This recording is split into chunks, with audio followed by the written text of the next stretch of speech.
High school graduate, incompetent, and with an illness, you really have nothing going for you. After work, I ran into an old classmate from middle school. She didn't like me back then, and it seems she still doesn't. Since this was a hospital, she must be here for some illness. A few days later, we met again at the hospital. Meeting you again, this is the worst. Well, I'm actually your attending physician. What? My name is Michael. I work as an internist at a general hospital. Because I looked older, patients often mistake me for a seasoned doctor, but I started medical school late. So I've only been working here for 4 years. My colleagues, who started at the same time, were younger than me, but unlike the university hospital where I used to be a resident. I find this place very comfortable.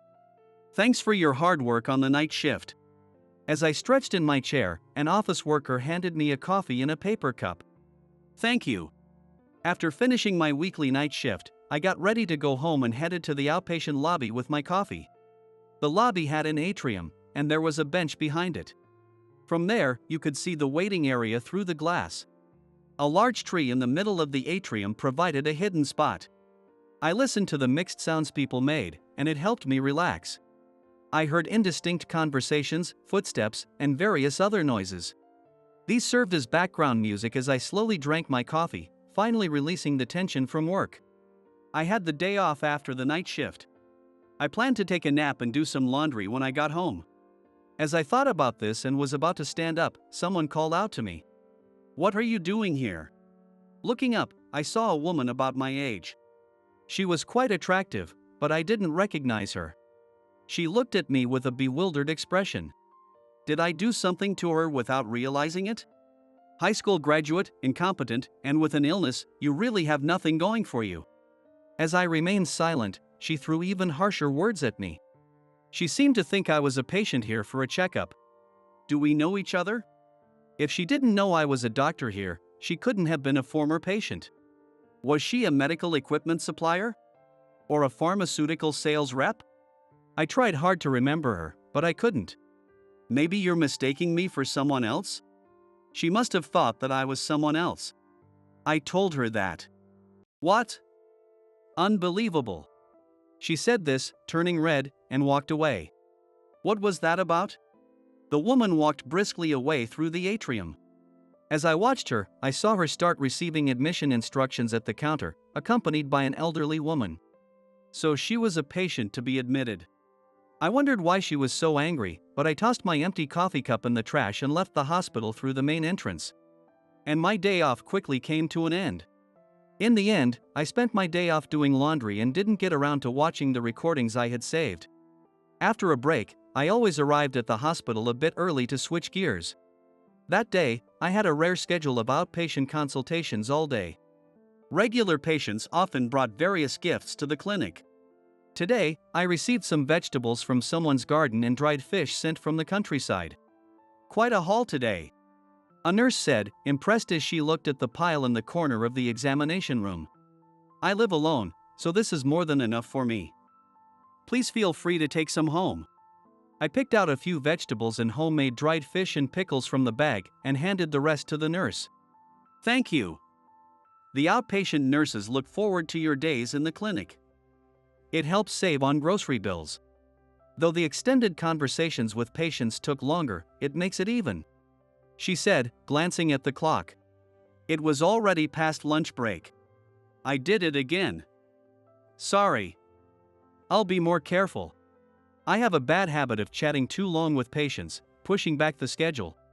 The nurses never complain and go along with it, but I feel bad for cutting into their valuable break time. It's fine. Thanks to your popularity, we get to save money on groceries.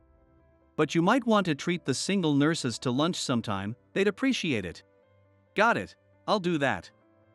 I'm really sorry. The nurse smiled, picked some vegetables, and left, saying, see you later. Michael, did you get goodies again? My colleague, Kevin, another internist, called out as the nurse left. He always speaks to me with a touch of formality, probably because I'm older. Goodies? Yeah, I got some homemade pickled plums and dried fish today. Nice. There's plenty, so help yourself. Thanks. I live alone, so these are really appreciated. I know, right? Well, you're especially popular with the elderly. Yeah, being liked by anyone is great. You get an amazing amount of goodies. It's like a popularity contest. You're the only one who gets so many gifts every time. Really? I thought everyone got some. That's what makes you special. See you later. I stopped my colleague as he was leaving. Oh, you did the morning rounds today. Thanks. Don't mention it, it's our job. Nothing new except a new patient in a private room. When I was at the university hospital, I was always pressed for time and got scolded by nurses for talking too long with patients. There was constant competition with colleagues, all trying to please the professors. That environment didn't suit me. But here, time and relationships with colleagues were more relaxing. I'm really glad I came here. After finishing my evening consultations, I took the vegetables I'd received and stopped by my parents' house. My parents and my younger brother, Cody, who is 4 years younger, live there. Hey, Michael. Long time no see, Cody greeted me. Welcome home, Michael, my mother said. My brother and mom greeted me. I got a lot of vegetables, so I'm sharing some. Where's Dad? He's working late, my mom replied. I see. Tell him not to overwork himself. As I was about to leave after dropping off the vegetables, my mom called out to me. You haven't had dinner yet, have you? Stay and eat with us. Persuaded by my mother, I stayed for a family dinner for the first time in a while. Even though the hospital was not too far from my parents' house, I lived alone in an apartment within walking distance of the hospital. The family home is a small 3-bedroom house. It's too cramped for 4 adults to live comfortably. However, my parents liked the house, and Cody still lived with them even after becoming an adult, which spared us from having to worry about them. As the 3 of us chatted about trivial matters, my father came home. Michael, you need to come by more often. Your mother worries about you. I can do as I please because Cody's here. Having a responsible younger brother is reassuring.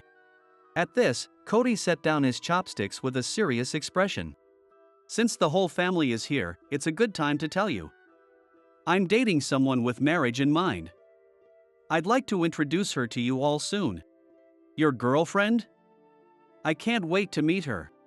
Our mom's eyes sparkled with joy. You used to follow me around as a kid, and now you're getting married first. Well, we're not talking about marriage just yet. She wants to focus on her career a bit longer. But she wants to meet my parents. She sounds very responsible. I'm looking forward to meeting her. How about you, Michael? Anyone special in your life? Mom peered at me with concern. Cody's happy news shifted the focus to me. I don't have anyone. Though I'm told I'm popular with the elderly, that's a completely different matter. I can't even tell my parents that I've never had a girlfriend. Well, these things are all about timing. My dad said, trying to cover for me. You had a girlfriend in middle school, though. My mom added, almost making me spit out my miso soup. She was beautiful, cute, and very capable. She already had you wrapped around her finger back then. Someone that reliable would be the only one who could handle you as a husband. They must be mistaken. Who are you talking about? Your girlfriend, Michael. She was always kind to me, helped me with my studies, and gave me lots of fancy treats. Cody chimed in, further confusing me.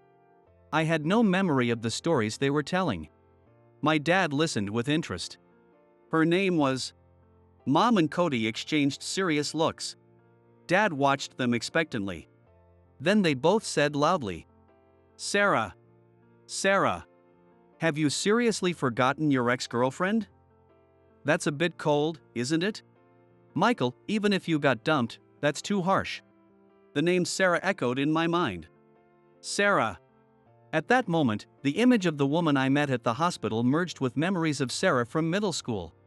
Sarah was a classmate in middle school. She was smart, and her family was wealthy, and she often belittled me for my mediocre grades and poor background. I never felt even a hint of affection from her. I couldn't imagine how anyone thought we were a couple. I wanted to ask them myself. No, it couldn't have been her. Sarah is still the same.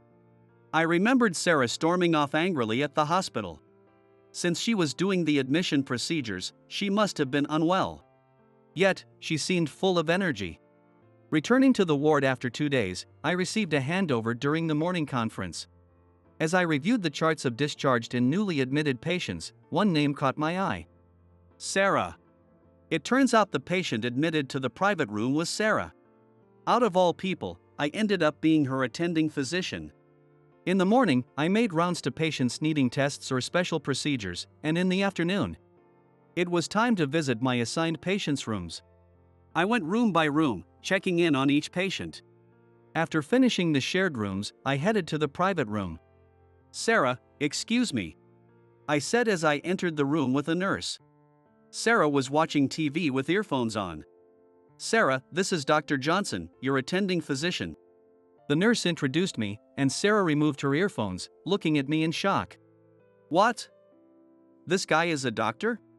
Her reaction startled the nurse. Yes, he's one of our internists, the nurse explained. No way. Yesterday, it was someone else. Besides, a high school graduate can't be a doctor. Is he faking his credentials? Is this hospital even safe? Sarah's rude comments left the nurse flustered. Yesterday, Dr. Johnson was in the outpatient clinic, so Dr. Anderson filled in. The nurse explained, and Sarah pulled the blanket over her head. Then change my doctor. I want someone else. The nurse looked at me with a troubled expression. Sarah, I'm sorry. Our hospital is short-staffed, so changing doctors isn't feasible. I know you've disliked me since middle school. But can you tolerate it until you're discharged? Sarah glared at me from under the blanket. Do you remember me? Yes. Then ask my family if I can transfer to another hospital. All right. Until then, try to bear with it. Sarah grudgingly nodded, still looking displeased. The nurse, who had witnessed everything, watched our exchange with a nervous look. Dr. Johnson, you knew the patient in the private room? The nurse asked curiously as we left the room. We were middle school classmates. Nothing more, nothing less. She's quite pretty, but she was very rude to you. She wasn't like that with us nurses or Dr. Anderson. Well, it seems I'm the only one she dislikes. Did you do something to make her hold a grudge? Not that I remember. Right. You're the last person I'd think of when it comes to grudges. But you can be a bit clueless about people's feelings. The nurse muttered to herself, still unconvinced, and walked away. A week had passed since Sarah was admitted. She remained as cold as ever toward me. Whenever I made rounds, she looked genuinely annoyed. Any questions I asked were met with curt replies. I finally couldn't help but ask Sarah. Hey, I've always wondered since middle school. Why do you hate me so much? Sarah's face turned red again, and she threw a pillow at me. Because it's embarrassing, obviously.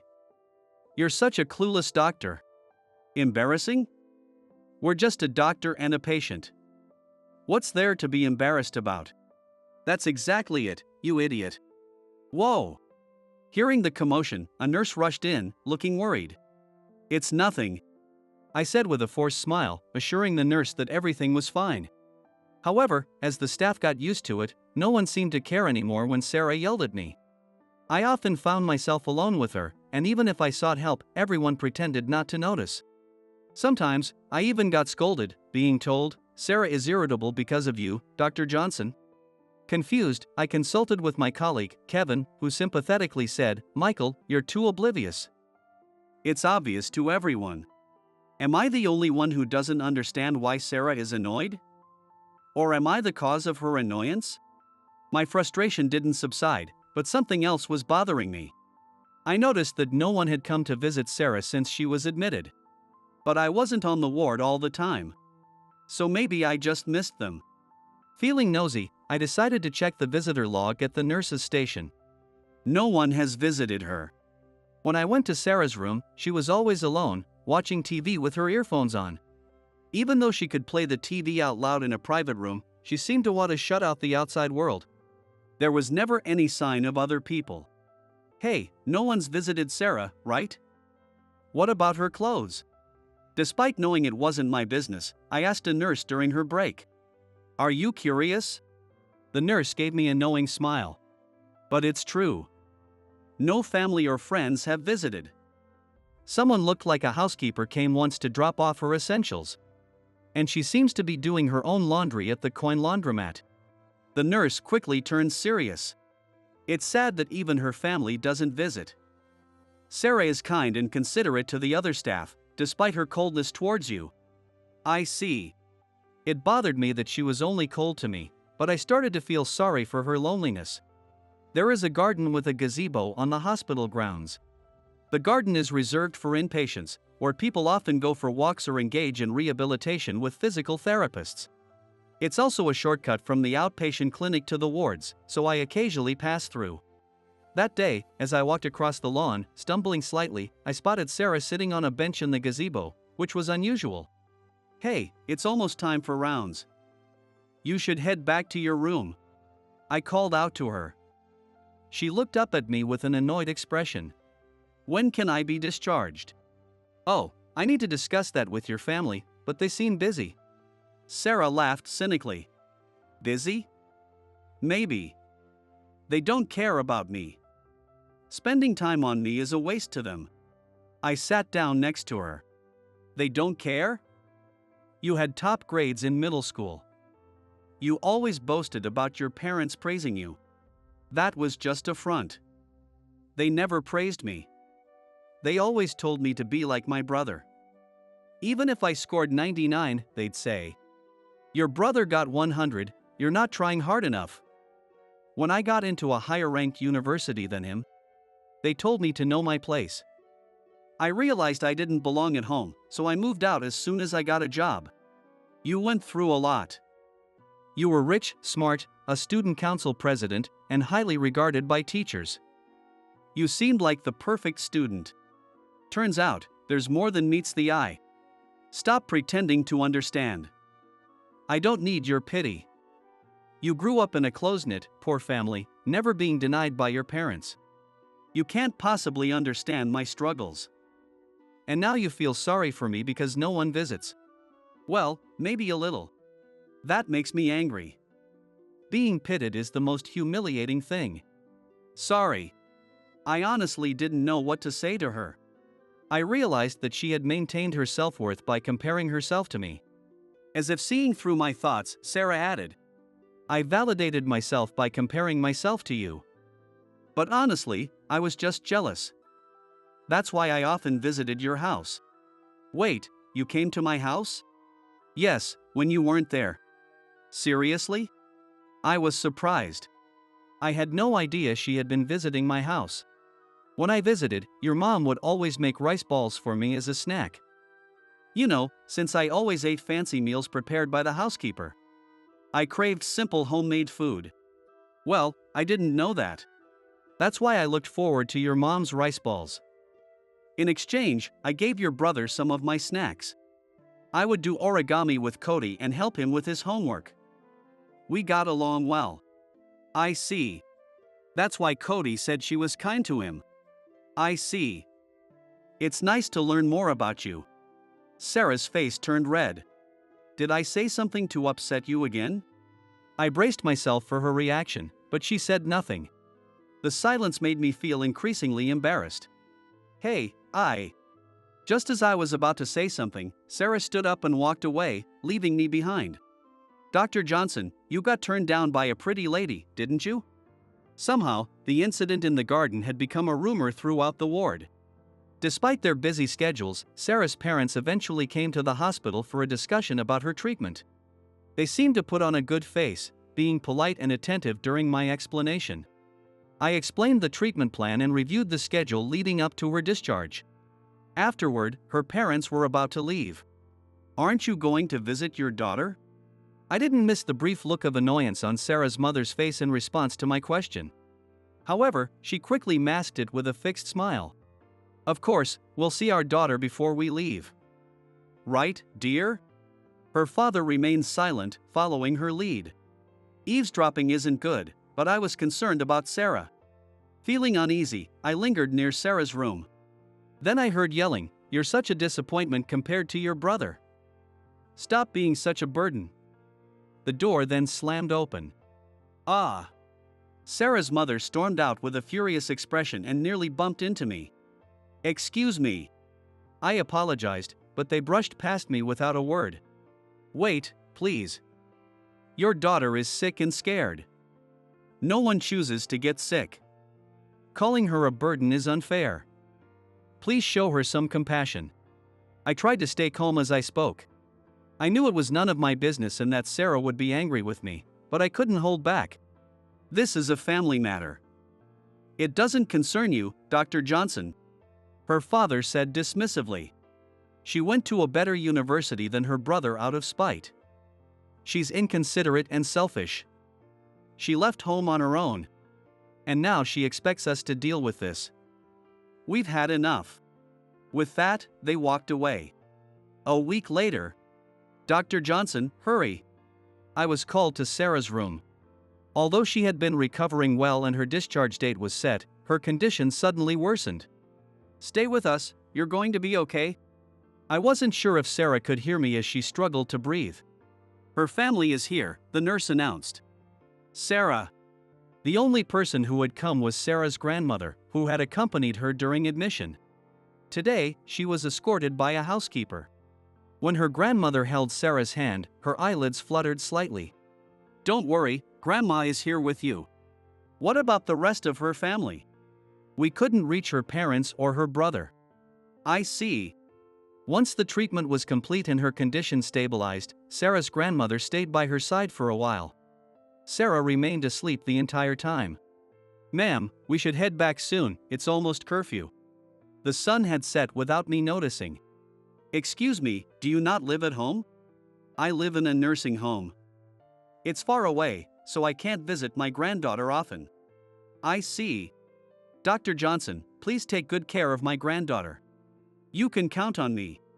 Despite being still lively, Sarah's grandmother had moved into a condo-style home at the recommendation of Sarah's parents due to her age. She said, "I'll come again," to the sleeping Sarah before leaving.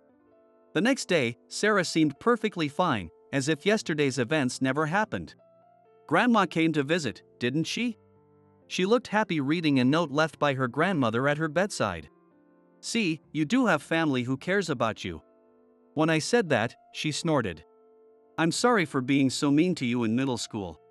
Sarah's sudden apology caught me off guard. "Wait, am I going to die today?" The words just slipped out of my mouth. "What? Why would you say that?" I thought I heard a strong hallucination. Sarah looked at me with exasperation as I stood up suddenly. I worked up the courage to apologize, and this is your reaction? I was horrible because of jealousy. Looking back, it was so childish and embarrassing. I'm sorry for all the hurtful things I said. I know I can't take them back. Still in disbelief, I stared at her. For a moment, I thought it wouldn't be so bad if today was the end of the world. At least I got to hear those words from you. Don't be ridiculous. Do you know you're stomping all over my courage? She pinched my nose as she said this. When I tried to speak, she let go, looking resigned. I envied your life.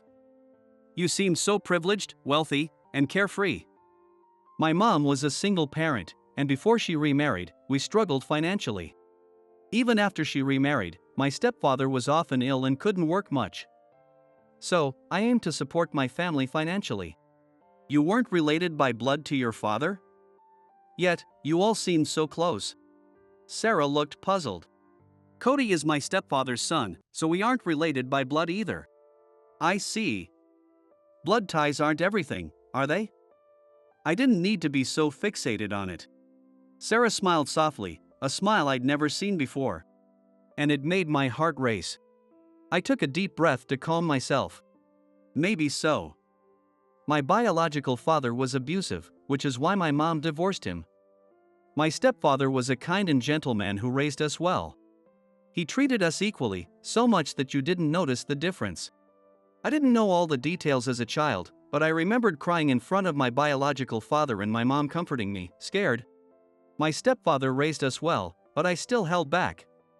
With Cody in the family, I couldn't ask them to spend money on me. That's why I worked part-time throughout high school, studied hard, and earned a scholarship to medical school. Sarah listened quietly but then started to panic. Wait. You're making me feel so ashamed of myself. I've had a privileged life thanks to my parents, went to a good university, got a decent job. And here I am. That's still something to be proud of. You worked hard to get into university and find a good job. Even if you had financial support.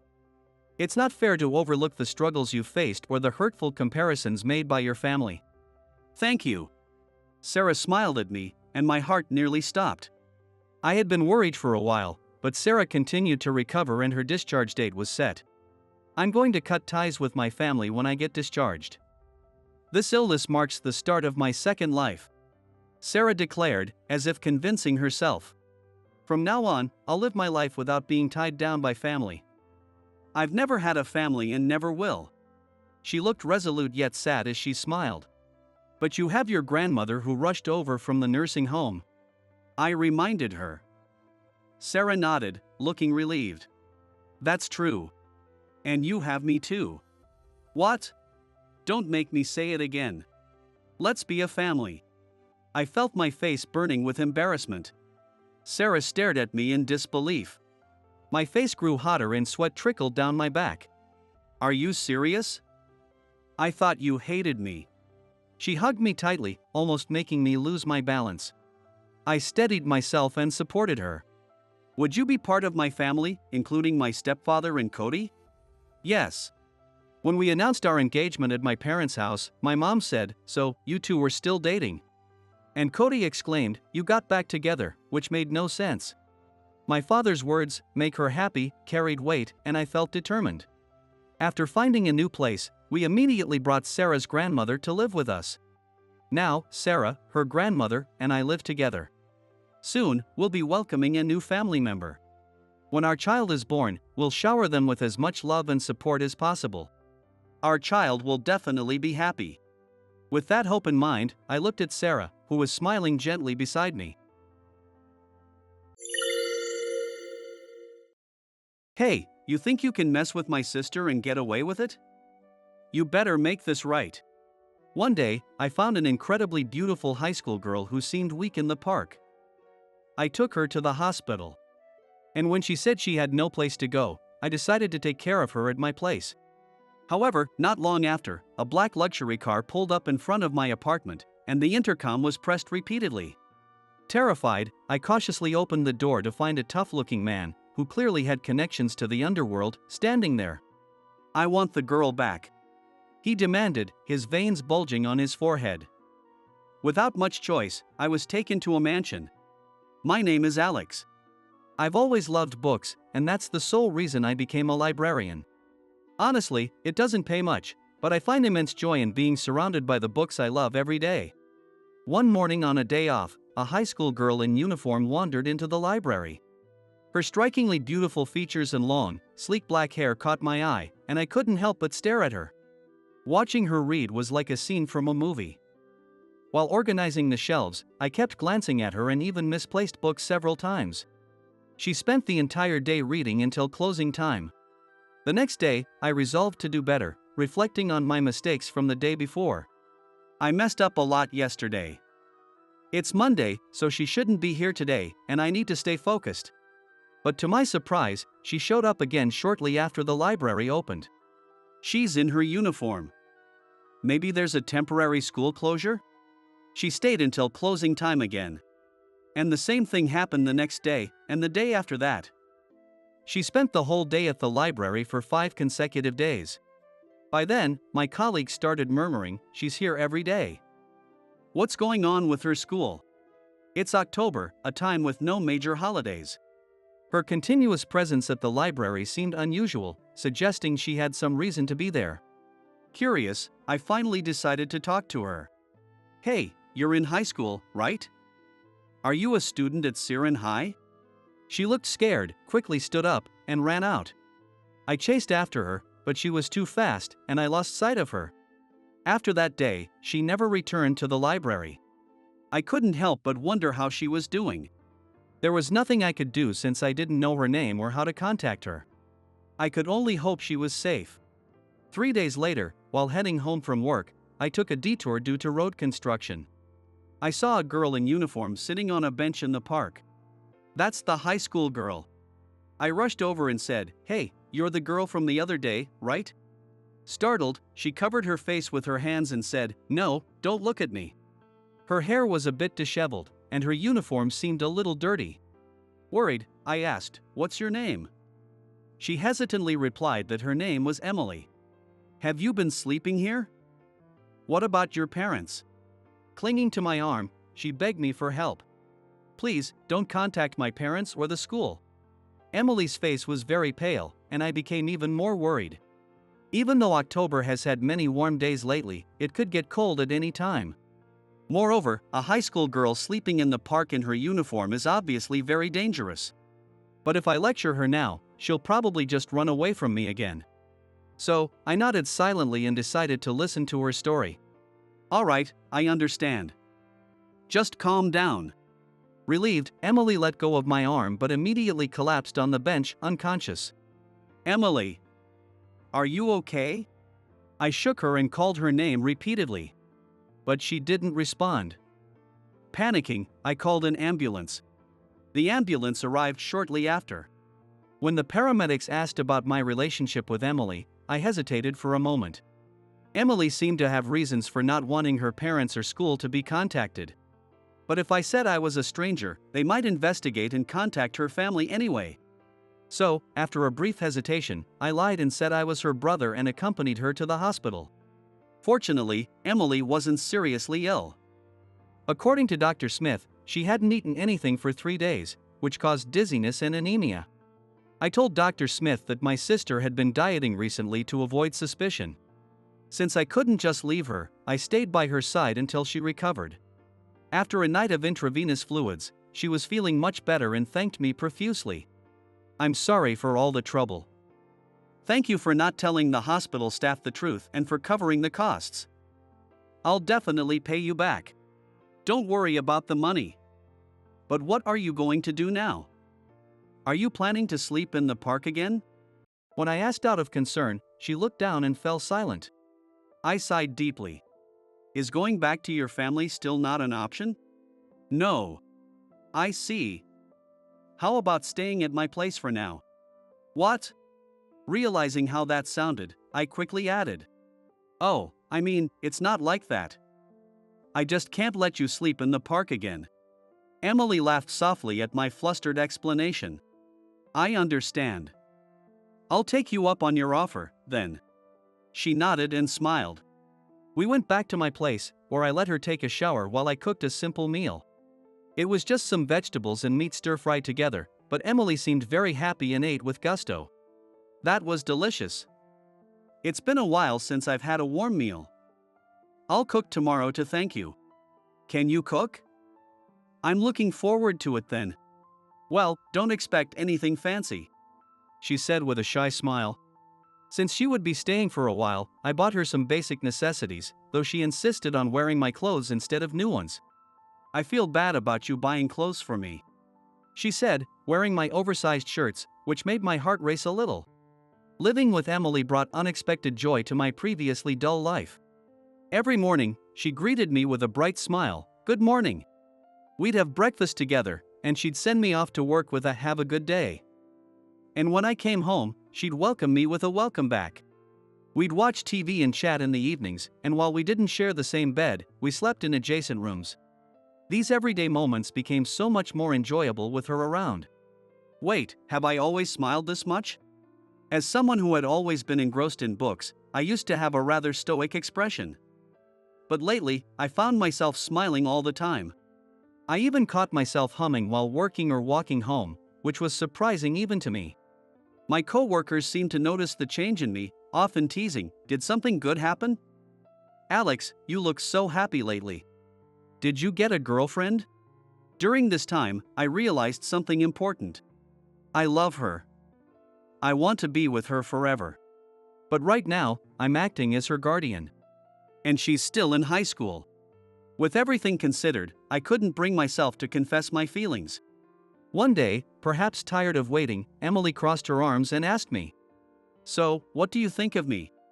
Well, As I hesitated, Emily pouted and said, "Come on, be clear." "Fine, I'll say it first. I think I've fallen for you, Alex." "What?" Her unexpected confession filled me with joy and excitement. "Thank you. I like you too, Emily." She smiled happily. "So, you'll stay with me, right?" "I'll quit school and find a job." However, her words brought me back to reality. "I want to be with you too, but what about your parents? You're still a minor. We can't keep this a secret forever." She shook her head, "No need. It's my life." But I held her hands and looked straight into her eyes. "I don't know why you left home, and you don't have to tell me if you don't want to. But we can't keep living like this. No matter the reason. People won't understand a high school student living with a stranger. Your parents might be worried sick.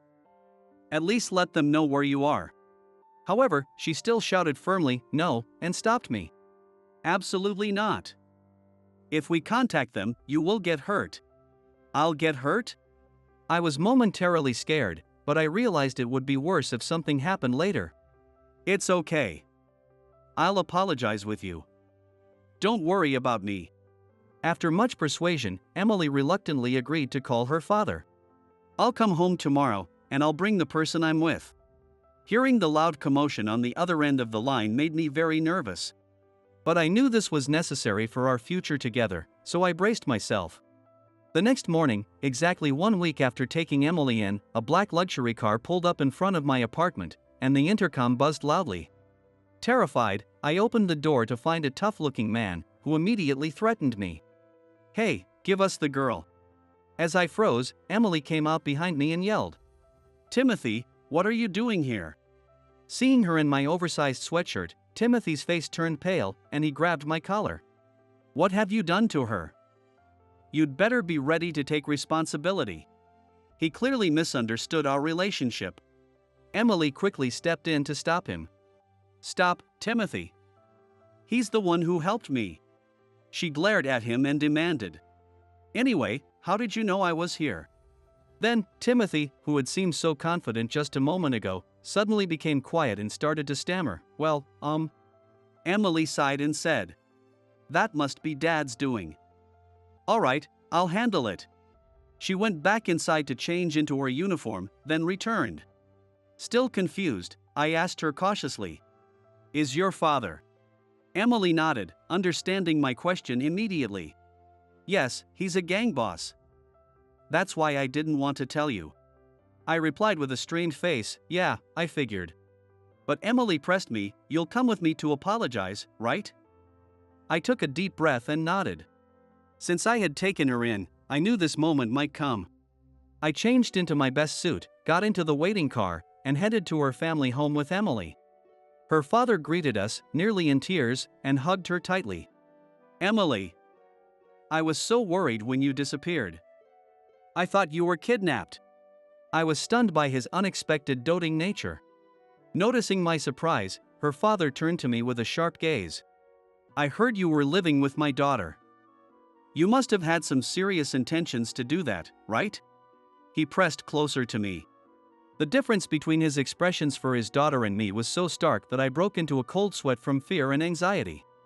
Emily, however, puffed her cheeks and raised her voice. "This is exactly why I hate you, Dad. How many times are you going to ruin my relationships?"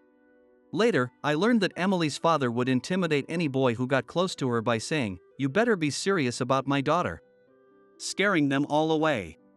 Her father, unfazed, responded seriously, "Of course. I can't entrust my precious daughter to anyone who isn't ready to make her happy for life." But Emily wasn't backing down. "That doesn't mean you can just arrange a marriage with someone I've never met. I'm not a tool for expanding your influence." It turned out her father was trying to set her up with the son of another gang leader.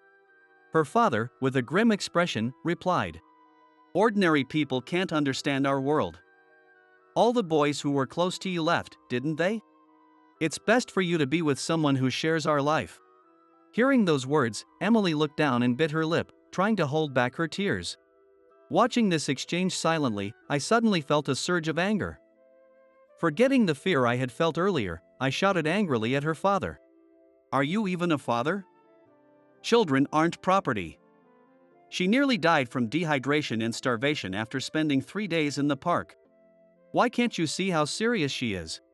Sleeping in the park? For 3 days?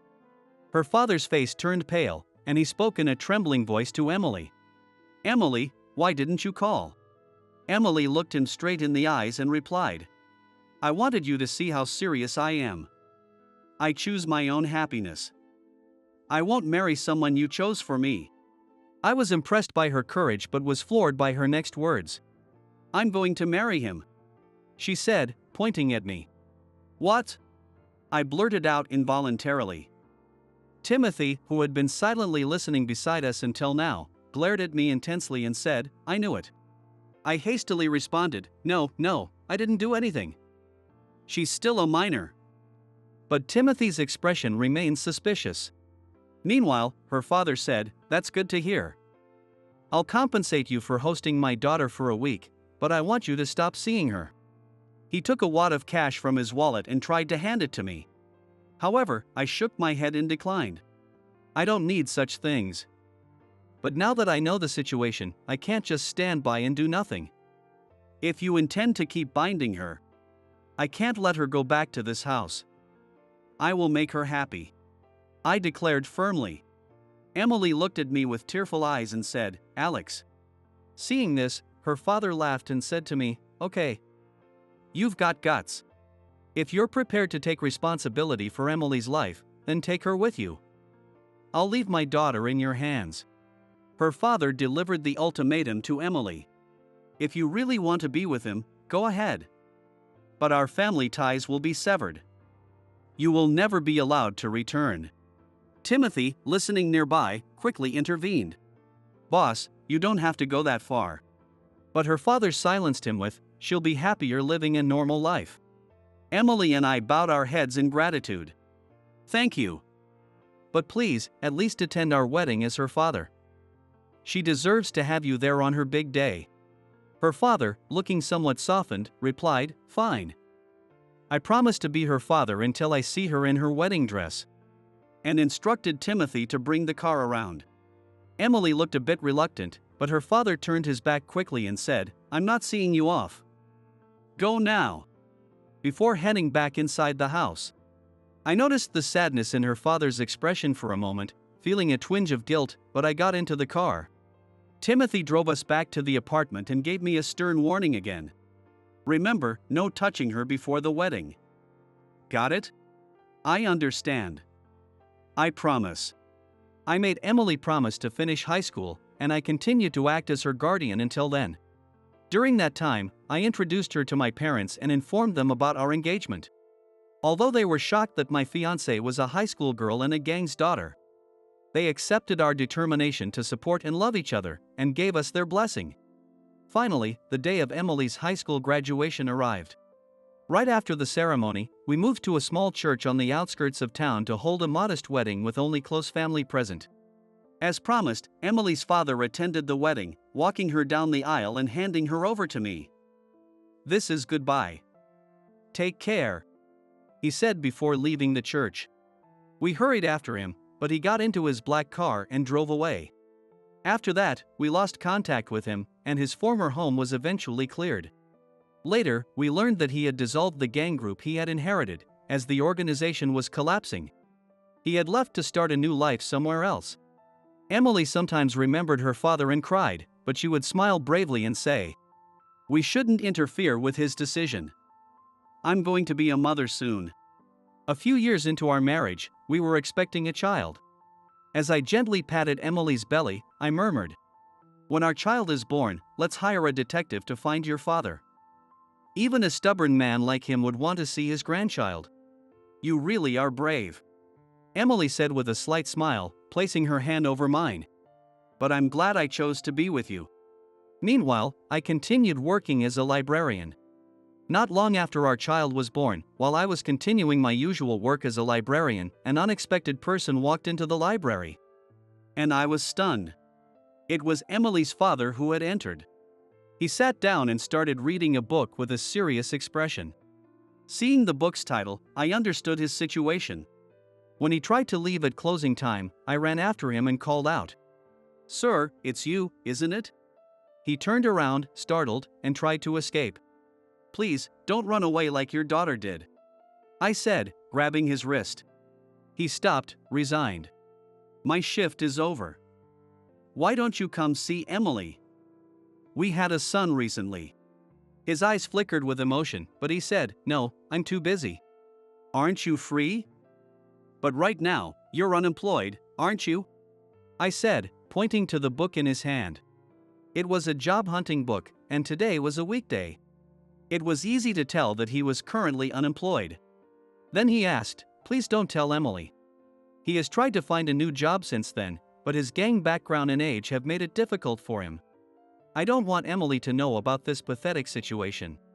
With a pained expression, her father spoke, and I responded, "With all due respect, I think you're much better now than you were before, like more human. You were really scary back then." Angrily, he retorted, "What did you say?" But I smiled and continued, "Emily wants to see you. She'll accept you as you are now." Reluctantly, he agreed to come home with me. When we arrived, Emily was genuinely shocked. She immediately teared up and hugged her father.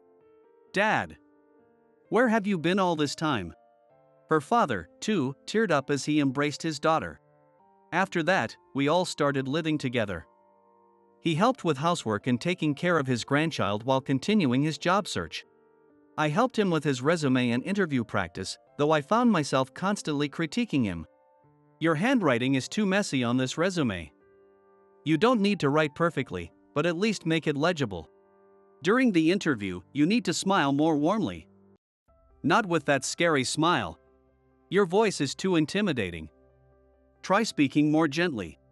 I realized why he had struggled to find a job, because his resume and interview demeanor were problematic.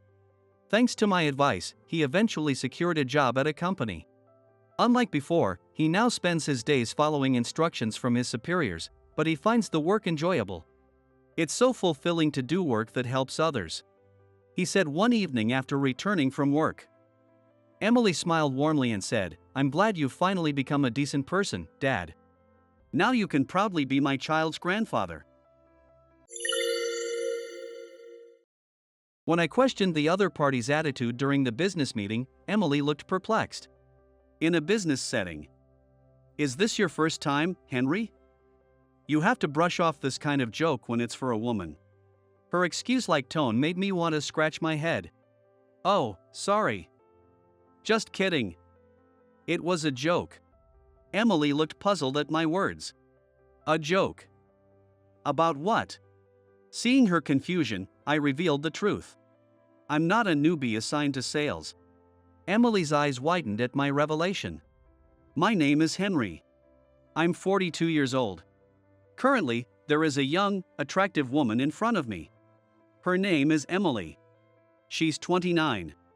Her face is small, with distinct features, and her almond-shaped double-lidded eyes are particularly mesmerizing. She has a slender body with a great figure." I tried not to stare too much, keeping my gaze fixed on her face with a gentle smile. "So, the thing is, while you were on leave, Henry from the regional branch was assigned to the main office's sales department. And I'd like you to take him along on your sales calls," said our sales manager, Chris, to Emily, making her frown. "Take him along with me? I've only been here for a year, and I think it would be more beneficial to observe the senior staff." Before she could finish, Chris added, "Over the past 3 days, he's observed various salespeople." "Right, Henry?" Nodding with a smile as I was prompted, I said, "Yes. I've learned a lot. Everyone unanimously said you are excellent, so I'd love to accompany you." I tried to sound as enthusiastic as possible and bowed. Emily looked humbled. "Oh no. Excellent is a bit much, please stop that." Her flustered reaction was also charming. "You mentioned that the place you're going today has a lot of one-way streets, making it hard to drive, right?" even if it's just as a driver. Could you take him along? There was no way she could refuse Chris's request. Understood. Still, she reluctantly agreed for some reason.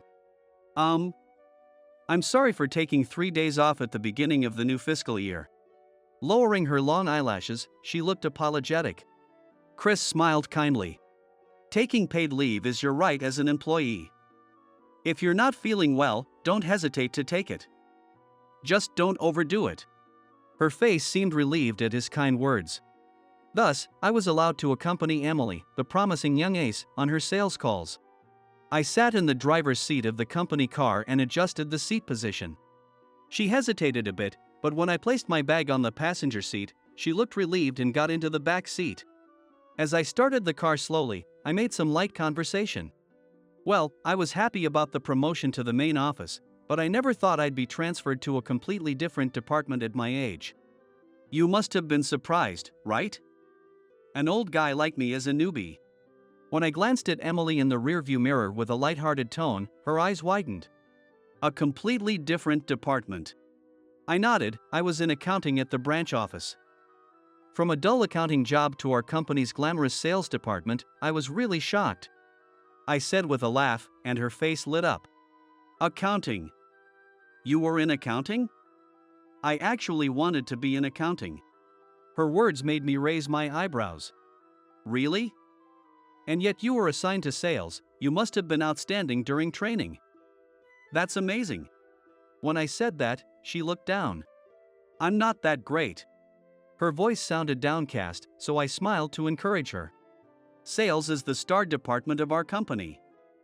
Being selected for it is impressive. Have confidence in yourself.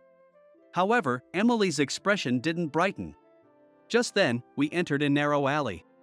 From here, the road is filled with complex one-way streets. Focusing on driving, our conversation came to a halt. During the pause, Emily took a mask out of her bag and quietly put it on. Oh, do we need masks? I should have one. Thinking it might be a courtesy requirement, I mentally checked my belongings. I was sure I had one. However, Emily shook her head. I was off sick until yesterday. I might pass it on to the client. Her voice was clear, without any nasal sound or phlegm. Feeling a bit puzzled, I parked the car in the designated lot and turned off the engine. We both got out of the car and walked towards the client's company. After about a minute, a large office building came into view. Emily, walking a bit ahead, suddenly stopped. Wondering what was wrong, I was about to ask. However, she had a tense expression and didn't look like she wanted to be spoken to. Remaining silent, she took a deep breath and said, "Let's go," and entered the building with determination. After checking in at reception and waiting for a while, a tall, slender man appeared from the elevator. Emily. Long time no see, he called out, raising his hand. He seemed a bit frivolous, but he was handsome. Emily bowed deeply. I apologize for not being able to visit the other day. The man waved his hand dismissively. No worries. More importantly, are you okay? If I had your personal contact info, I could have visited you. I frowned slightly. Oh no, a visit is too much. I'm sorry for causing a delay in the delivery schedule. Emily continued, still bowing. It's fine. Your boss suggested sending someone else, but I insisted on you. Let's go to the meeting room I've reserved. Only then did the man acknowledge my presence. Oh? Is this person with you? Emily nodded. This is Henry, who recently transferred. He's accompanying me as a driver today. Henry, this is Alex. Introduced, I bowed deeply and introduced myself. I'm Henry. Nice to meet you. When I looked up, Alex looked utterly indifferent and said, Yeah, nice to meet you. Then he added, I wanted it to be just the two of us, Emily, in a light-hearted tone. She forced a strained smile. Their exchange left a black cloud of frustration hanging over me, and I sighed lightly. We entered the conference room, but Alex continued with his small talk. Are you fully recovered? How about we celebrate your recovery? I'd love to have you treat me sometime, just the two of us. I know a great French restaurant. Is this what sales conversations are like? Having worked in accounting for so long, I found it hard to grasp this kind of small talk. No, as you can see, I still need to wear a mask. Emily gently declined. Alex seemed dissatisfied. Come on, you don't need the mask. Take it off. Emily's eyes clouded over. I'd feel bad if I infected you. Alex responded with a smile. It's okay. I never catch colds. Not seeing your cute face is what makes me feel unwell. He seemed to think he was joking, but Emily clearly wasn't amused. I reached for the bag beside her. You've prepared the materials, right? Shall I hand them out? Emily flinched a little but then raised her voice slightly. Oh, yes. Please do. I nodded with a smile, handed the materials to Alex, and placed some in front of Emily as well. After bowing, she looked directly at Alex. Now, let me present next month's delivery schedule and introduce our new products. Thank you for your time. Shifting from small talk to a serious tone, Emily's professionalism was evident, though Alex seemed somewhat displeased but nodded. Her handling of the meeting was impeccable. Regarding next month's deliveries, it seemed like a routine discussion. Her presentation was smooth and flawless. Notably, her introduction of new products was outstanding. She clearly outlined the benefits compared to current products and emphasized the profit margin despite the higher prices.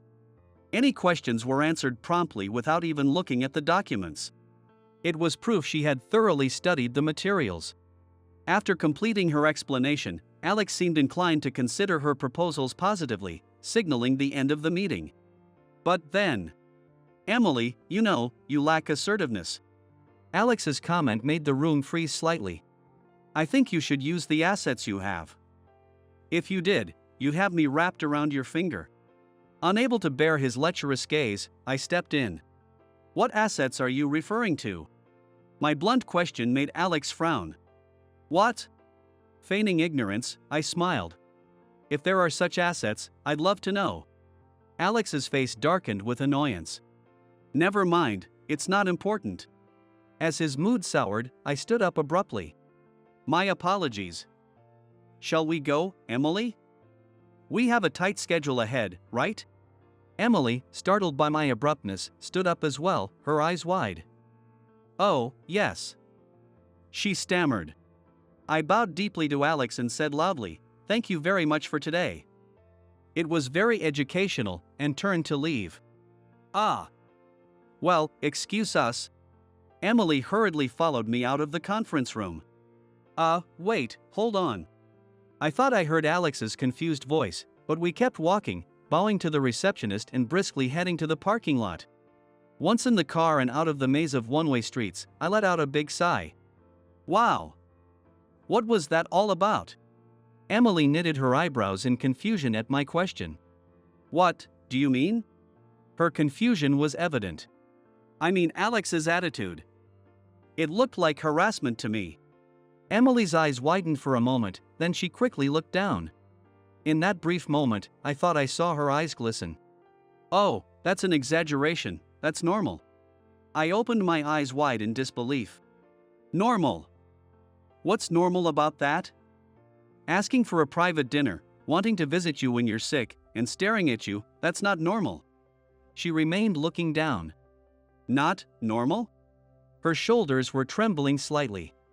It's not. That kind of conversation doesn't belong in a business setting. When I said this firmly, Emily faced forward. In a business setting. Henry, this is your first time in sales, right? Women, we have to brush off this kind of joke. Her excuse-like tone made me want to scratch my head. Oh, sorry. I was just kidding. Emily looked puzzled at my words. Kidding. About what? Seeing her confusion, I revealed the truth. I'm not a newbie assigned to sales. I'm sorry for deceiving you. Chris asked me to. I then explained to her how Chris had asked me for a favor 3 days ago.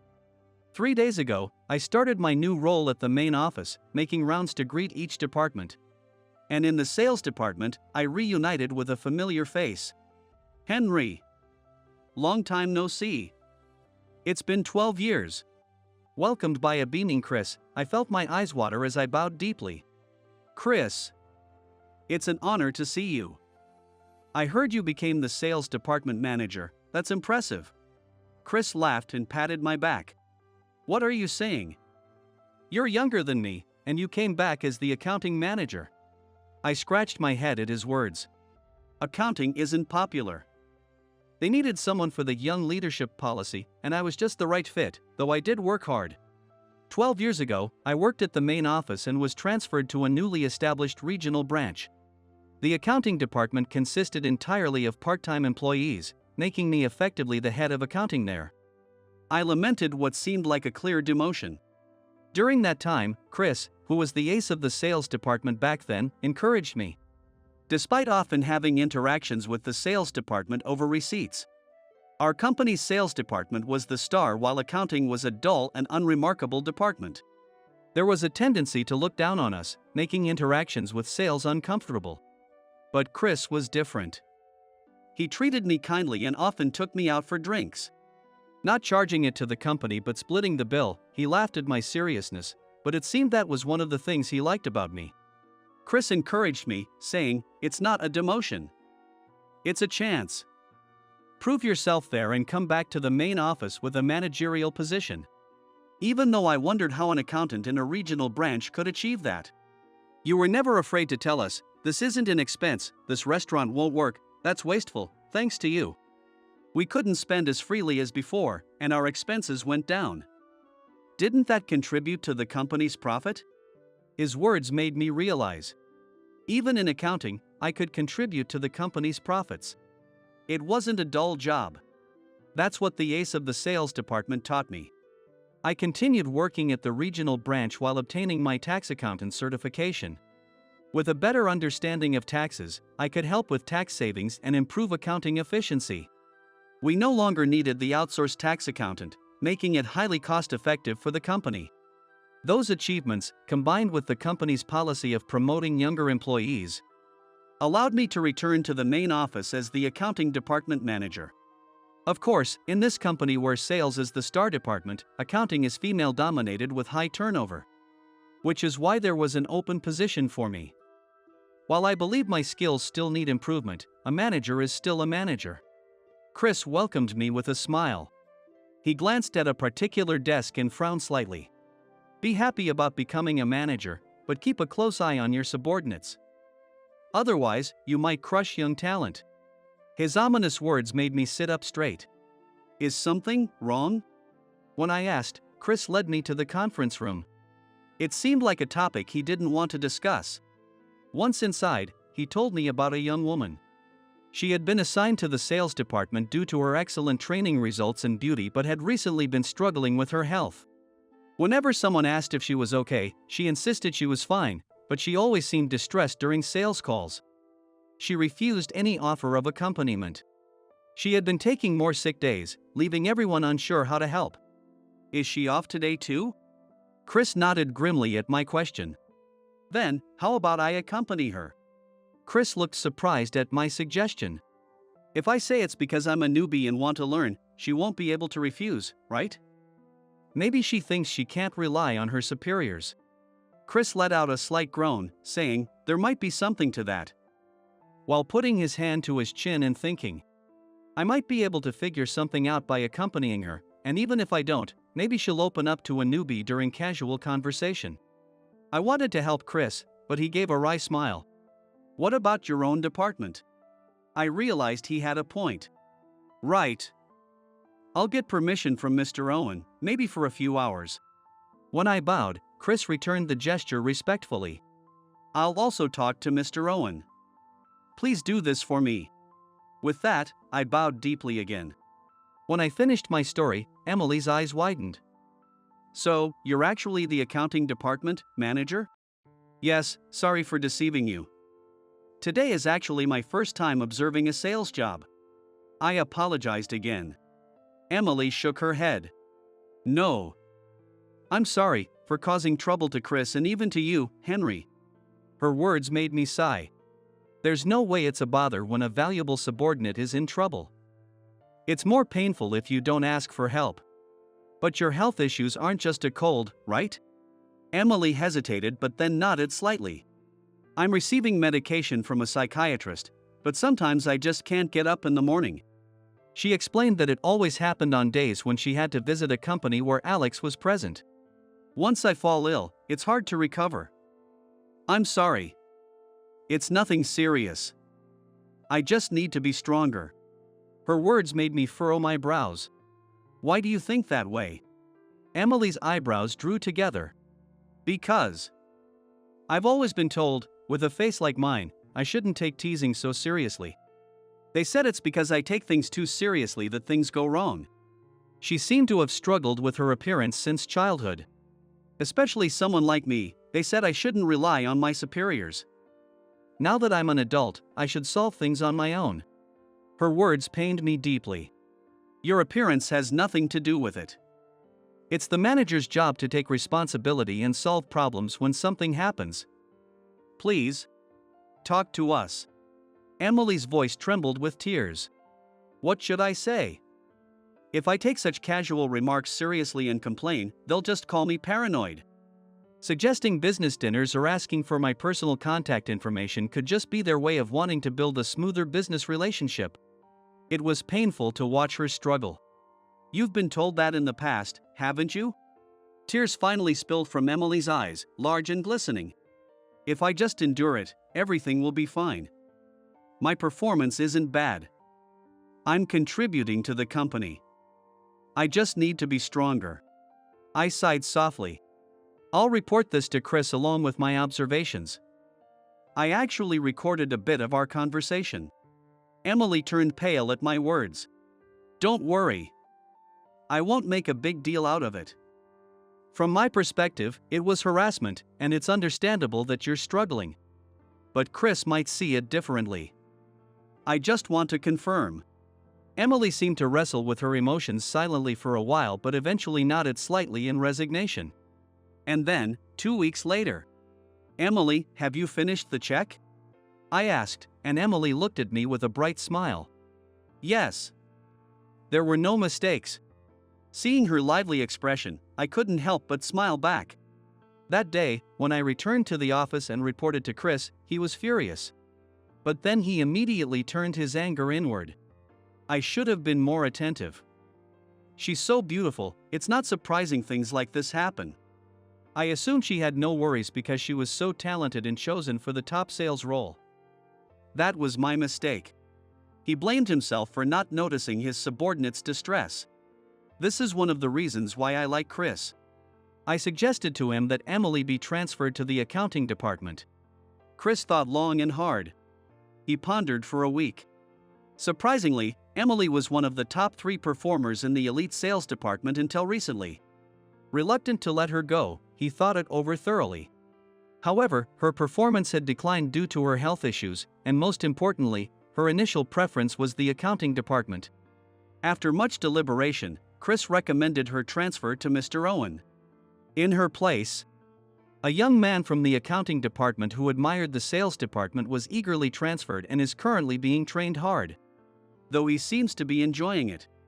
Alex expressed disappointment at Emily's transfer, but Chris took over her client duties for a while.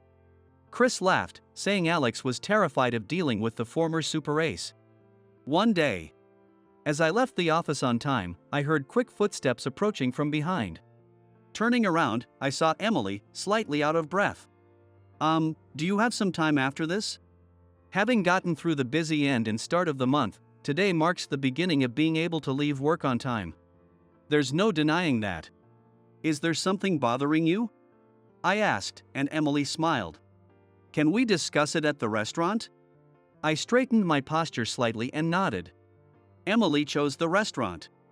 It was a stylish Western-style restaurant with private rooms, offering a variety of dishes from trendy agillo to my favorite fried chicken and salted squid. We ordered fried chicken, beer, and agillo, which I tried for the first time, and toasted. As I drank the beer, Emily watched me intently. Feeling a bit startled by her gaze, I put down my mug. Then Emily dropped a bombshell, saying, "I'll get straight to the point, I like you, Henry." I choked on my beer and started coughing. Are you okay? I was not okay.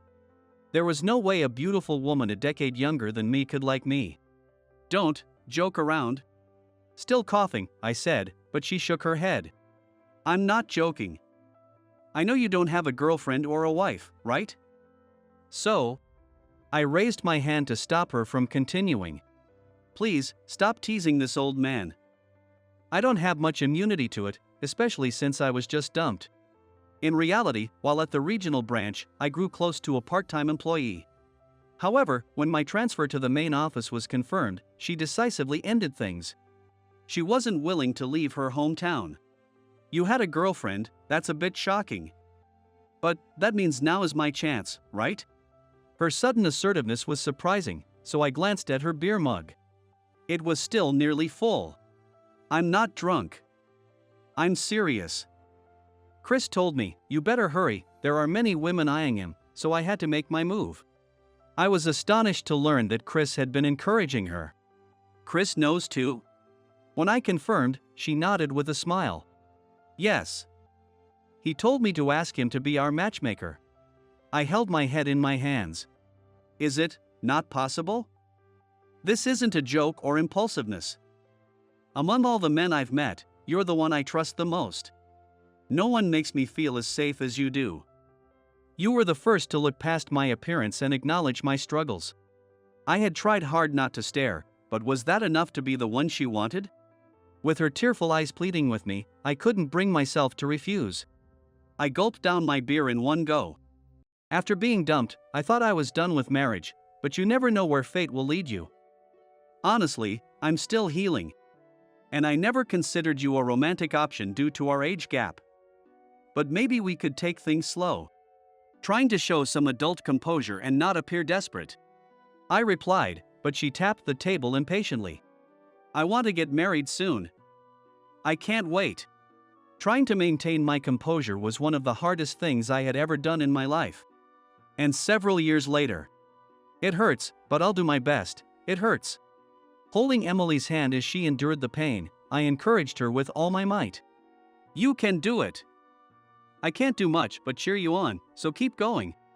I handed her some water, feeling frustrated at my inability to help more.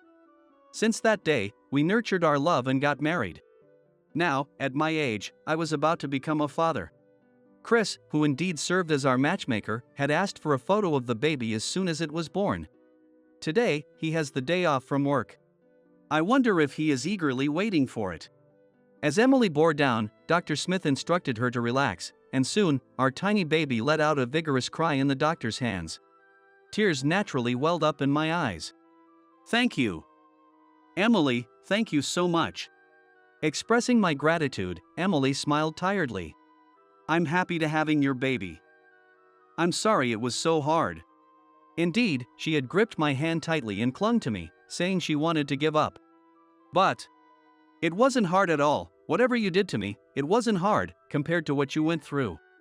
When I honestly shared my feelings, Emily grinned. I want at least 2 more kids, so we'll have to go through this 2 more times. I nodded with a smile. While Emily received postpartum care, I was ushered out of the delivery room and sent a photo to Chris. He responded immediately. He had indeed been waiting anxiously. His congratulatory message brought tears to my eyes. I'm surrounded by wonderful people. Emily, our newborn baby, and the children we will have. I want to protect them all. In order to do that, I need to stay healthy and live a long life. I murmured with a smile as I stood in the hospital hallway. You're fired. I don't need anyone who goes against me. Pack your things and get out. I was fired for standing up to the company president. After that, I decided to start my own business, encouraged by my boss, Anna. This time, I won't run away. I'll stand tall and fight. I can't let someone who hurts our valuable employees get away with it. Who are you, really? Seeing everyone like that, Anna's eyes welled up with tears. My name is Sean. I'm turning 30 this year. I joined an IT company as a new graduate and this is my 6th year there. I moved from the countryside to the city after graduating from college and have been living alone. Since I was good at handling computers, I majored in IT in college. The company I joined was built from scratch by the president, Mr. Roberts. Mr. Roberts is known as a savvy businessman, and his company is well regarded in the industry.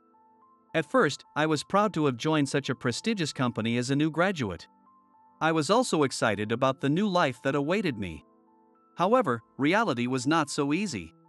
After joining, I gradually realized that Mr. Roberts had many unreasonable and coercive rules. And I became increasingly troubled by complying with them. "Hey! Make sure you get this client no matter what." Mr. Roberts' yelling echoed through the room again today. Even if I argued, it would only lead to long hours of scolding later. I had already learned this in the few years since I joined the company. By this point, it felt like we were all being worked like slaves under Mr. Roberts. "Sean, you look like you have something to say. You know what happens if you go against me while you're here, right?" "Yes, I understand." Mr. Roberts glared at me. I had planned to speak up today, but his piercing gaze froze me in place. As a result, I ended up saying nothing. I had good sales performance and stood out from others. It was expected that I would be promoted, and I was confident about it myself. However, achieving good results in this company was no easy task. Even I, a system engineer, was sent out for sales division and given quotas. The quotas were almost impossible to achieve. I often had to take work home and pull all-nighters. If I didn't meet the quotas, I would be summoned by Mr. Roberts for training. Although we got overtime pay, the workload was exhausting, and everyone was worn out. But amidst these hellish days, there was a small solace. "Great job. You're the top performer this month again." "That's amazing." It was Anna, our section chief, handing me a can of coffee. "Thank you." But it was just luck. "That's not true. It's the result of your skill and effort." I felt embarrassed by the direct compliment and looked away. Anna is 6 years older than me. She is not only good at her job but also considerate of her employees, and everyone admired her. I was one of those who respected her. Anna handled Mr. Roberts' unreasonable demands effortlessly and even exceeded expectations. I also managed to keep up with Mr. Roberts and achieve results, but many employees hit their limits. Honestly, I thought about quitting every day. However, thinking about the clients who needed me and Anna made it hard to make a decision. I loved my job as an engineer, and of course, my colleagues all took pride in their work. It was painful to see my colleagues lose their sanity and leave because of Mr. Roberts. I'm just not cut out to be an engineer. During a break, it was my subordinate, James, who came to me for advice. "That's not true. I vouch for your skills. You need to have more confidence." I said this sincerely. It was not a lie. James has exceptional abilities and is a valuable asset as an engineer. However, he has a significant flaw: his communication skills are extremely poor. When he first joined, he spent his days working in isolation, not talking to anyone, just staring at his computer. I was chosen to be James's mentor. Over the course of about a year, I gradually built a rapport with him until he finally started talking. As I got to know him, I discovered that he had a surprisingly friendly side and an extraordinary passion for his work. We often spent entire nights talking about work. However, despite his talents, James struggled with sales, and as the monthly report meetings approached, his anxiety visibly increased. Then came the day of the monthly report meeting. Mr. Roberts was frustrated because sales performance was worse than he expected these days. As usual, the meeting started with a long speech from Mr. Roberts. He frowned as he pointed out the disappointing current situation.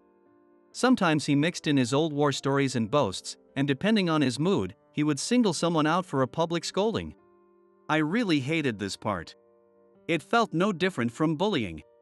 All the yelling made it hard to absorb any meaningful content. That day, Mr. Roberts' target was James. He was made to stand up and was subjected to a relentless tirade from Mr. Roberts. It was so harsh that it felt like an attack on his very humanity, and it was unbearable to watch. But no one dared to speak up. Anyone who did would risk becoming the next target. "Listen, someone as gloomy as you has no right to live." "I'm sorry." But upon hearing this, I stood up without thinking. I felt my blood boil. Everyone's eyes turned to me, but I didn't care. "That's enough. There are things you can say and things you can't. Before I knew it, the words were out of my mouth. Once I started, I couldn't stop. Oh, got a problem? I don't think you need to go that far. He glared at me with intense anger, then turned his gaze to Anna. Hey, can't you control your subordinates? This is your job. I'm sorry. He got a bit heated. This doesn't reflect his true feelings. Anna bowed her head in my stead. I felt guilty for making Anna apologize, but I met Mr. Roberts' gaze head on. If I was going to do this, I might as well say everything I needed to. After all, I was the top performer here. I had every right to voice my opinions. I resolved this in my heart and spoke up. With all due respect, Mr. Roberts, I think your methods are outdated and no longer effective. That's just your excuse. If you strike when your opponent hesitates, it will surely lead to sales. That's how I built this place. In today's world, your methods are increasingly counterproductive. Our recent sales have been poor, haven't they? Sean, stop. Anna called out to me worriedly, but I continued. Compliance is becoming more stringent. I think we need to be more considerate and accommodating. Are you questioning my methods? Since when did you get so high and mighty? Mr. Roberts stood up and slammed his hands on the table. His eyebrows were furrowed, and his face turned red with anger. You seem to be under some misconception, but no matter how good you are at your job, you're just a pawn in this company. He sat back down with a thud and crossed his legs. And I'm the one who moves those pawns. If you can't follow my rules, you don't belong here. He continued in a harsh tone. You're fired. I don't need anyone who defies me. Pack your things and get out. He glared at me. The deep wrinkles on his forehead and his otherwise handsome face only made him look more ruthless. Wait a minute. Anna raised her voice at his declaration. What is it, Anna? Do you have a complaint too? It's fine.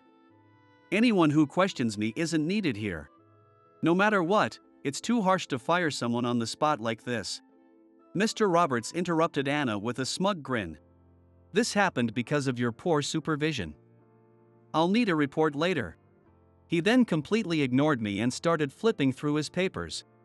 That day, I decided to quit the company. But I had no regrets.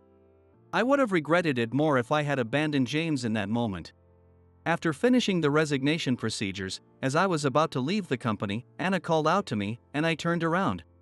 Anna, thank you for everything. As I tried to thank her, Anna's voice trembled with pain. You didn't need to quit. I'm so sorry. I failed to protect you as your supervisor. She apologized deeply this time. No, this is for the best. Unable to look at her face, I left the company. As I stepped out of the company entrance, someone was waiting for me. I'm coming with you. It was James, clutching a large cardboard box in his arms.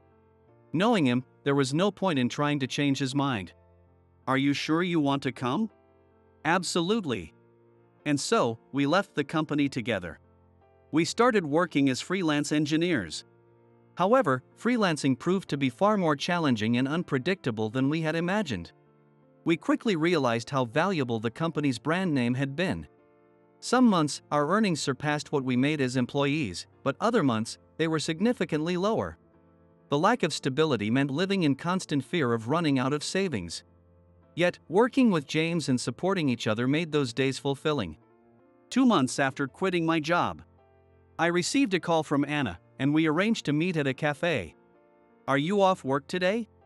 In response to my question, Anna shook her head and said, No, I quit too. It's all his fault. Her face was filled with disgust as she referred to Mr. Roberts. Even after you left, he didn't change at all.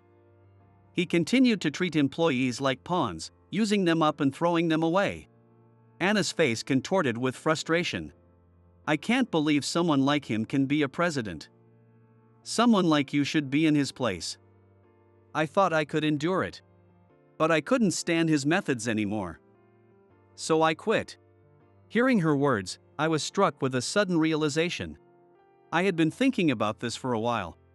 Are you working somewhere now? No, I'm currently enjoying the unemployed life. She sighed and continued in a resigned tone. My job search isn't going well. It's all because of Roberts. Did Mr. Roberts do something? I don't have any proof, but I keep getting rejected at the document screening stage. Even when I manage to get an interview. Mentioning my previous company creates an awkward atmosphere, and I never hear back. I think he's putting pressure on them somehow. I couldn't believe that the incredibly talented Anna was in such a situation. If you don't mind, would you work with me? I'm planning to start a company. But I can't offer much pay and it won't be at the same level as before. Anna looked visibly confused by my sudden offer. If you want, it could just be temporary until you find something else. But there's no pressure. Really? She looked at me skeptically. Faced with her beauty, rivaling that of a magazine model, my heart raced. This is how I decided to start my own business. I had already contacted a few former colleagues from Mr. Roberts' company, and some had agreed to join.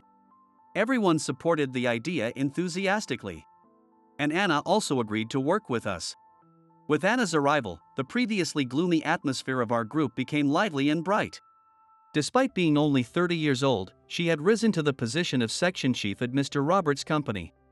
Naturally, she demonstrated her exceptional skills, quickly becoming an admired figure among the other employees. People who had been working with a sense of resignation began to feel inspired by Anna's diligent work ethic. And our company's sales started to improve. She was truly a savior for us. I couldn't imagine ever turning my back on her.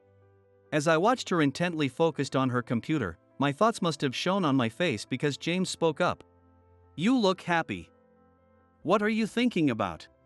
Nothing, really. I tried to hide my smile, but James grinned knowingly. I think you two make a good pair. You and Anna aren't just former colleagues, right? There's something more, isn't there? What are you talking about?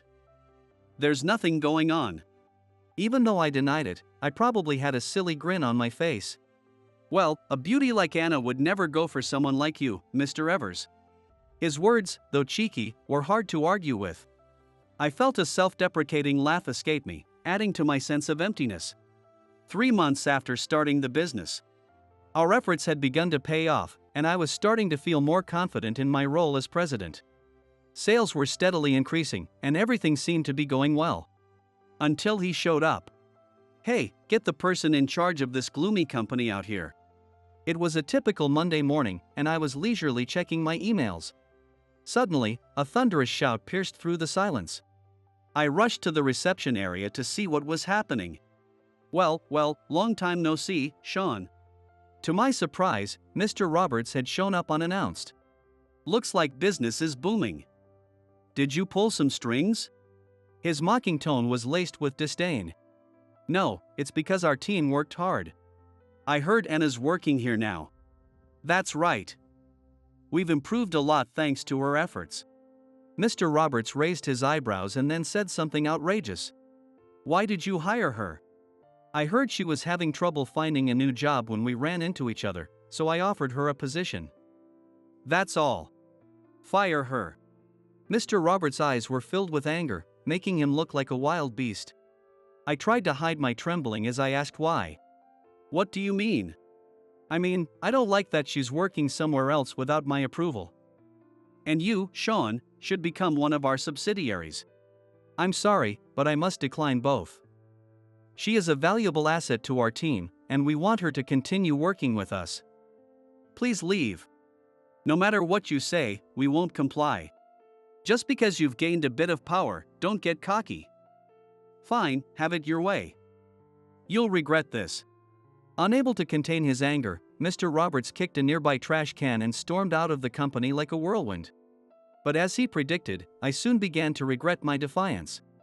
The next day, we started receiving calls from clients and partners who wanted to reconsider their contracts with us. Some employees even expressed their desire to resign. Just when our business was stabilizing, everything seemed to fall apart. I decided to call one of our partners to ask for an explanation. As expected, Mr. Roberts had investigated our partners and pressured them to cut ties with us. And he's apparently trying to poach our employees one by one. Some employees who refused said they were even offered bribes. I was overwhelmed, but I couldn't think of firing Anna or becoming a subsidiary. Reliving those hellish days was out of the question. However, I couldn't stop thinking about each of our employees. Among them was someone who had recently shared the happy news of their upcoming marriage. As I was wrestling with my thoughts, Anna stood before me.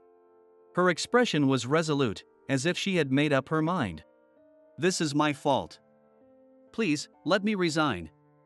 If I return to Mr. Roberts' company, it will protect this company.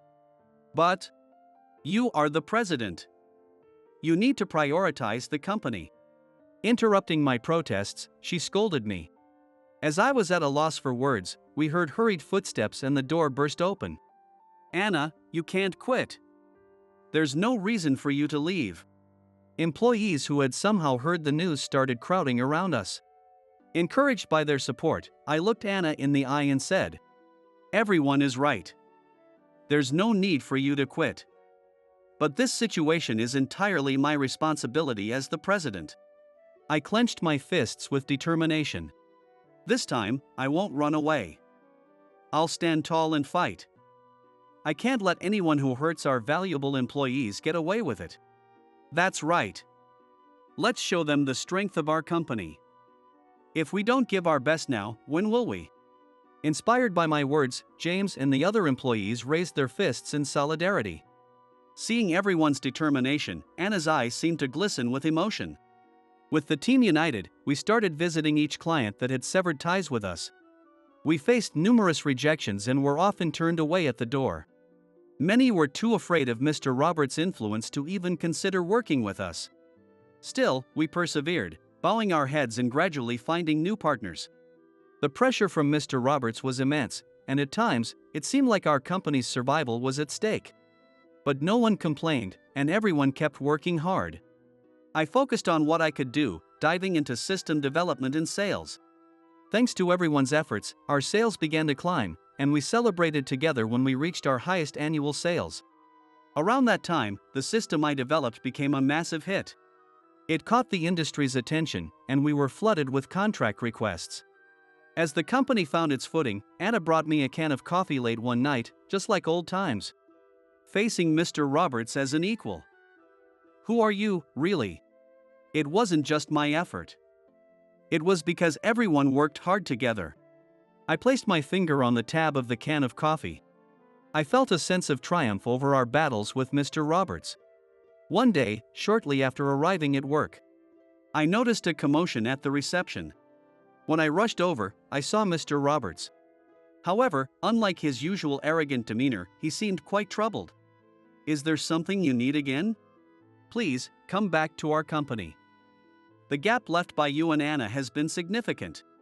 He approached me with an unusually humble attitude.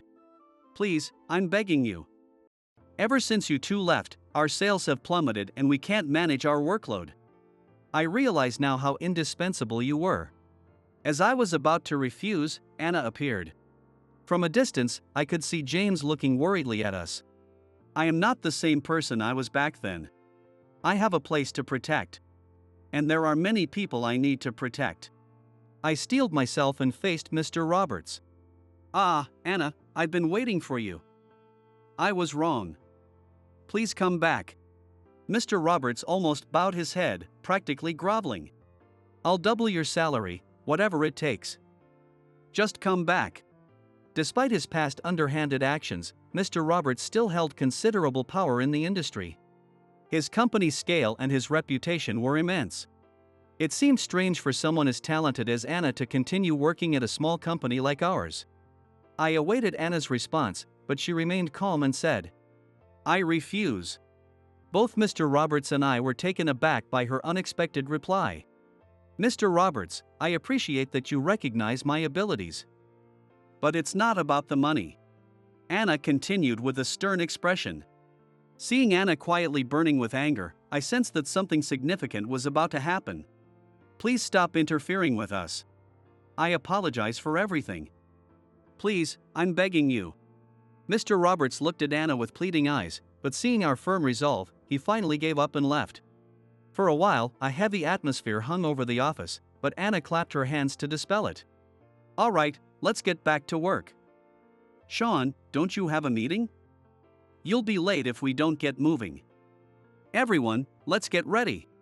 She smiled gently as she spoke. Later, I heard that Mr. Roberts' company, unable to sustain its operations, lost its credibility and went bankrupt. Known for his unethical practices, Mr. Roberts lost his status and reputation entirely.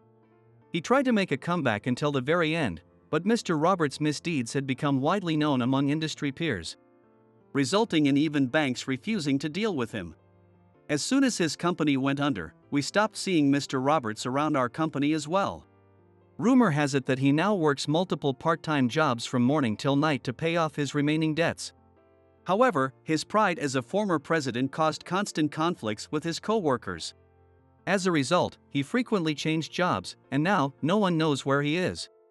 The real victims were the employees affected by the bankruptcy. Despite the company's collapse, it had long been a major player, attracting talented individuals. Even after Anna left, some employees who admired her kept in touch. Among those, a few joined our company, drawn by the fact that Anna was here. This happened just as our company was stabilizing. We were discussing expanding our workforce, so it was incredibly fortunate timing. Unlike before, when we constantly worried about the next day's finances, we were now able to manage the company with some breathing room.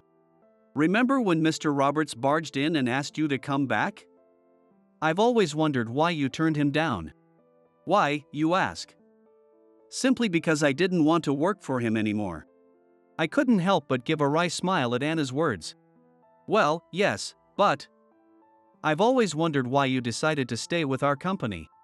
I asked Anna the question that had been on my mind for a long time. There must be many other companies that would want someone as talented as her. I was genuinely curious why she chose to stay at our newly established, small company, even though we were acquaintances. You're so talented, Anna. You could easily succeed at a bigger company. Anna sat down on the sofa and began to speak, revealing her feelings that had been building up. When I was at the previous company, I was dissatisfied with the methods and rules. But I couldn't say anything because I didn't know what would happen if I did. She looked straight at me as she spoke. Sean, you had the courage to stand up to Mr. Roberts. Even though it resulted in you leaving the company, I found that incredibly admirable and inspiring. I was genuinely surprised to hear that Anna had seen me in such a light. After you left, I worked hard, but I often wondered if I was doing the right thing. I listened intently as Anna shared her thoughts for the first time. And just when I impulsively quit my job, you reached out to me. That's when I decided that I would follow you for life.